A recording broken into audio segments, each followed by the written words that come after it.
Hello everyone, welcome to the class. This is मैं अभिषेक साहू। कैसे हो आप सभी गाइस? उम्मीद करता हूं आप सभी बच्चे बहुत बढ़िया होंगे, अच्छे से पढ़ाई लिखाई कर रहे होंगे। गाइस आज के इस वीडियो में मैं आपके लिए क्लास 11th के मोस्ट इंपॉर्टेंट क्वेश्चंस लेकर के आया हूं फिजिक्स के लिए। अगर आप लोगों का फिजिक्स का पेपर नहीं हुआ है और आपका फिजिक्स का पेपर रह गया है तो आप इन क्वेश्चंस को जरूर से करके जाइए। ये एग्जाम में आपकी जो है आपको देखने को मिलेंगे और आपकी बहुत ज्यादा हेल्प करने वाला है। ठीक है गाइस। अच्छा, आगे बढ़ने से पहले मैं आपको बताना चाहता हूं कि अब आपसे बच्चे 11 से 12th क्लास में आ जाएंगे। तो आप 12th क्लास में आपको जो है फिजिक्स पढ़ाई जाएगी और आप लोग ना सभी बच्चे इस टेलीग्राम चैनल को जरूर से ज्वाइन कर लें, अभिषेक साहू सर फिजिक्स। इस टेलीग्राम चैनल पे मैं आपको क्लास 12th के सारे इंपॉर्टेंट जो क्वेश्चंस हैं, नोट्स हैं, पीडीएफ है, ये आपको इस टेलीग्राम चैनल पे जो है प्रोवाइड कराता रहता हूं। और आपको जानकर के बहुत ज्यादा खुशी होगी कि इस साल जो फिजिक्स का पेपर आया है, ये जो मैंने यूट्यूब पर पढ़ाया था, जो बैचेस में पढ़ाया था, वहां से एज इट इज आ गया। तो आप ये समझ लीजिएगा अगर आपको क्लास 12th में फिजिक्स पढ़नी है तो आपको कहीं भी परेशान नहीं होना है। मैं आपको सेम चैनल में फिजिक्स पढ़ाऊंगा, तो आप लोग कुछ नहीं करना है, आप इस टेलीग्राम चैनल को ज्वाइन करके रखिए। लिंक वीडियो को डिस्क्रिप्शन में। जो यूट्यूब चैनल आप अभी देख रहे हैं इसको सब्सक्राइब कर लो और बेल आइकॉन को जरूर प्रेस कर देना, ठीक है, सो दैट कोई वीडियो आपसे मिस ना हो और क्लास 12th में स्टार्टिंग से ही जो है हम बैंड बजा दें। ठीक है बच्चों। अच्छा, तो सबसे पहले मैं आपको ले चलूंगा जो हमारा सबसे फाइनल चैप्टर होता है वेव्स। वेव्स के अंदर ना आपको ये वाले क्वेश्चंस को अच्छे से कर लेना है, ठीक है, जैसे कि characteristics of wave motion, longitudinal transverse waves की properties, Newton's formula speed of sound के लिए, है ना। और जो है आप यहां पर देख रहे हैं कि लाप्लास जो है point out the errors, hence discuss Laplace correction, जो है लाप्लास करेक्शन वाला क्वेश्चन कर लें। Right factors affecting speed of sound, speed of sound को कौन कौन से फैक्टर अफेक्ट करते हैं, ये वाला क्वेश्चन कर लो। ठीक, प्रोग्रेसिव वेव क्या है और इस फॉर्मूला को आप डिराइव कर दीजिए। स्टेशनरी वेव को आप जो है बताइए। डोपलर्स लॉ पढ़ लो और इसके फॉर्मूला जो अपेरेंट फ्रीक्वेंसी वेवलेंथ वाले फॉर्मूले होते हैं उनको डिराइव करना सीखिए। बताइए ऑसिलेशन वाले में टाइम पीरियड ऑफ पेंडुलम वाला जो क्वेश्चन है ये इंपॉर्टेंट हो जाता है। इसके अलावा expression for velocity and acceleration, भाई एसएचएम में वेलोसिटी एंड एक्सेलरेशन वाला जो डेरिवेशन है ये इंपॉर्टेंट है। हाँ, पेंडुलम की जो टोटल एनर्जी है, कोई भी पार्टिकल जो एसएचएम कर रहा है उसको टोटल एनर्जी के लिए डेरिवेशन कर लो। Time period of simple pendulum के लिए जो तो ऊपर मैंने बता दिया। Time period of oscillation in liquid column, ठीक है, ये भी इंपॉर्टेंट है। इसके अलावा expression for time period of floating cylinder, floating cylinder वाला भी इंपॉर्टेंट है, बट अब आप इसको जो है स्किप भी कर सकते हो। न्यूमेरिकल आपको जरूर से टाइम पीरियड वाले और वेलोसिटी एक्सेलरेशन वाले कर लेने, ये आपके एग्जाम में पूछ ले जाते हैं, ठीक है।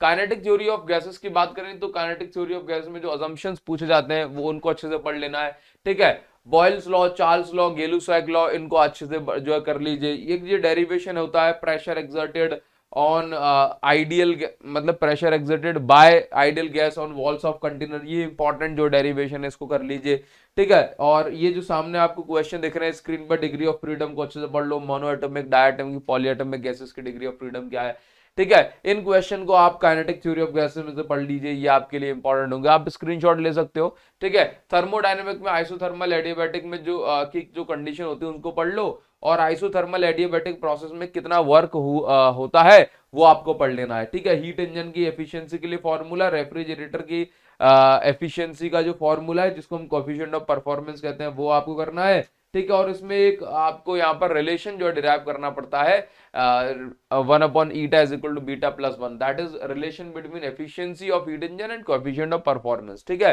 न्यूमेरिकल्स आपको कर लेने हैं किस पर, efficiency of heat engine and heat pump पर बेस्ड जो न्यूमेरिकल है वो आपको अच्छे से कर लेने, ठीक है। नाउ इसके बाद थर्मल प्रॉपर्टीज ऑफ मैटर पे हम आ जाएंगे। तो ये क्वेश्चन जो सामने आपको स्क्रीन पर दिख रहे हैं इनको अच्छे से कर लो। Relation between alpha, beta and gamma काफी इंपॉर्टेंट है, एग्जाम में जरूर से आएगा। इसके अलावा न्यूटन्स लॉ ऑफ कूलिंग, ये काफी इंपॉर्टेंट है, इसको कर लीजिए और इस पर बेस्ड न्यूमेरिकल आएंगे। न्यूमेरिकल आप ये जो 3 टॉपिक देख रहे हैं इन पर बेस्ड एग्जाम में न्यूमेरिकल आते हैं, तो आप इनका स्क्रीनशॉट ले लो, जरूर से इनको करके आना है, ठीक है। और ये कुछ डेफिनेशन है इस चैप्टर में से, आप उनको कर लीजिए, ठीक है। चलिए आगे बढ़ जाएंगे और नेक्स्ट क्या है, mechanical properties of fluid. Mechanical properties of fluid की अगर मैं बात कर रहा हूं तो भाई ये टॉपिक इंपॉर्टेंट है। Pascal law, Stokes law, terminal velocity काफी इंपॉर्टेंट है। इसके अलावा बर्नौली थ्योरम मोस्ट इंपॉर्टेंट है और उससे भी ज्यादा इंपॉर्टेंट है प्रेशर एक्सर्टेड या excess pressure inside liquid drop and bubble, इनको अच्छे से कर लीजिए, ठीक है। यहां से क्वेश्चन जो है पूछा जाता है, ठीक। यहाँ पर सरफेस टेंशन, उसकी एप्लीकेशन को अच्छे से पढ़ लो, कोएसिव एडहेसिव फोर्स इनको अच्छे से पढ़ लीजिए, ठीक है, इंपॉर्टेंट है। इलास्टिसिटी में आ जाएंगे तो इलास्टिसिटी में ये कुछ क्वेश्चंस आप देख रहे हैं, इनको अच्छे से कर लेना। स्ट्रेस स्ट्रेन कर्व, ठीक है, expression for tension in cooling wire, expression for potential energy stored in stretching a wire, ठीक है, और यहाँ पर फैक्टर अफेक्टिंग इलास्टिसिटी अच्छे से पढ़ लो, ठीक है। और कुछ डेफिनेशन है जैसे कि stress strain elastic limit, elastic after effect, Poisson's ratio, Hooke's law, इनको अच्छे से पढ़ लीजिए। इलास्टिक कांस्टेंट क्या होते हैं उनके टाइप, जैसे कि यंग्स मॉडुलस, बल्क मॉडुलस, इनको अच्छे से पढ़ लो, ठीक है। ग्रेविटेशन की अगर हम बात करें तो ये जो क्वेश्चन सामने लिखे हुए हैं स्क्रीन पर, आप इनको बढ़िया से पढ़ लीजिए। ग्रेविटेशन में आपका जो काम है वो हो जाएगा, ठीक है।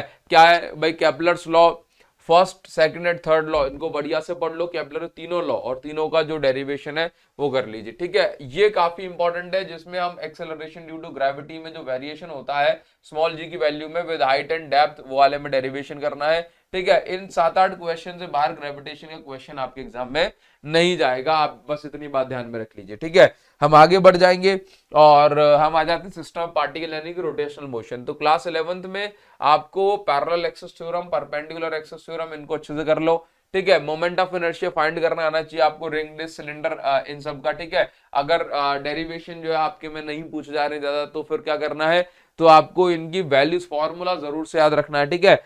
ये रिलेशन इंपॉर्टेंट है, इन रिलेशन को पढ़ लीजिए। Numerical centre of mass end moment of inertia पर बेस्ड न्यूमेरिकल जो है जरूर से करिएगा, ठीक है। नाउ आगे बढ़ेंगे। वर्क एनर्जी पावर में आपको ये क्वेश्चन जो सामने स्क्रीन पर देख रहे हैं, आप इनका स्क्रीनशॉट ले लो। ये क्वेश्चन आपके लिए एग्जाम पॉइंट ऑफ व्यू से इंपॉर्टेंट है। इसके अलावा लॉज ऑफ मोशन का आप स्क्रीनशॉट ले लो, ये क्वेश्चन कर लेंगे तो लॉज ऑफ मोशन में आपका काम हो जाएगा। देन हम आ जाते हैं मोशन प्लेन में, आप ये क्वेश्चन कर लीजिए, आपका काम हो जाएगा, ठीक है। देन हम आ जाते हैं मोशन स्ट्रेट लाइन, आप इनको इस टाइप के क्वेश्चन को कर लीजिए, आपका काम हो जाएगा, ठीक है। और इसके बाद यूनिट्स एंड मेजरमेंट जो है, यूनिट्स एंड मेजरमेंट में आप इस टाइप के क्वेश्चंस कर लीजिए। प्रिंसिपल डायमेंशनल या प्रिंसिपल ऑफ होमोजेनिटी पर बेस्ड क्वेश्चन कर लो, एग्जाम में पूछे जाते हैं। रिलेशन बिटवीन फिजिकल क्वांटिटी पर बेस्ड इस टाइप के क्वेश्चन के भाई अगर एक क्वांटिटी दूसरे क्वांटिटी पर डिपेंड कर रही है, ठीक है, जैसे कि टाइम पीरियड का फॉर्मूला, इसके बाद फ्रीक्वेंसी का फॉर्मूला, इस टाइप के क्वेश्चन आपको जरूर से करने चाहिए, ठीक है। अच्छा, पैरालैक्स मेथड वगैरह तो अब ये लेटेस्ट सीबीएसई से डिलीटेड है, ठीक है। तो आप इस टाइप के क्वेश्चन कर रही है और सारे डायमेंशन फॉर्मूला आपको याद रखने हैं, ठीक है। ये इंपॉर्टेंट चीजें होती हैं जो एग्जाम में पूछी जाती हैं। बाकी जैसे आपके 11th के एग्जाम हो जाएंगे, 12th क्लास में हम आएंगे। 11th में अगर आपको फिजिक्स टफ लगी हो, आपको लगता होगा कि बड़े बड़े बैचेस में मैं नहीं पढ़ पा रहा हूं, ठीक है, जहां पर हजारों लाखों बच्चे एक साथ पढ़ रहे हैं, ठीक, तो मैं आपके लिए बहुत अफोर्डेबल सा एक कोर्स लेकर के आऊंगा, ठीक है। और YouTube पर भी पढ़ाऊंगा फ्री ऑफ कॉस्ट, ऐप में भी पढ़ाऊंगा, तो आप उसके अंदर एनरोल कर सकते हो। क्लास 12th में स्टार्टिंग से ही छोटे बैचेस में पढ़ करके आप जो है मजे के साथ फिजिक्स पढ़ सकते हैं। और ये मेरा वादा है, जो मैं पढ़ा देता हूं फिजिक्स में वो पेपर में जरूर आता है, ठीक है। इस साल भी हजारों हजारों बच्चे मैं आपको बताने वाला हूं कि 95 प्लस जो हिट करने वाले हैं, ठीक है। जो मैंने पढ़ाया यूट्यूब पर या बैचेस में, पेपर में एज इट इज वही आया, ठीक है। तो इस साल भी वही होने वाला है बच्चों, आपको डरना नहीं है, घबराना नहीं। फिजिक्स का डर लग रहा है तो मेरे साथ जुड़े रहिएगा, आपको फिजिक्स में वो फील आएगा, वो मजा आएगा, वो आपका डर हमेशा अगले खत्म हो जाएगा और आप कहेंगे सर फिजिक्स में आपने मजे करवा दिए क्लास 12th के अंदर, ठीक है guys. So see you, all the best. अगर आपका एग्जाम नहीं हुआ है तो बढ़िया से आपका पेपर जाएगा, और अगर हो गया है तो मिलते हैं आप लोगों से क्लास 12th में बहुत ही जल्द। Thank you so much guys, thanks.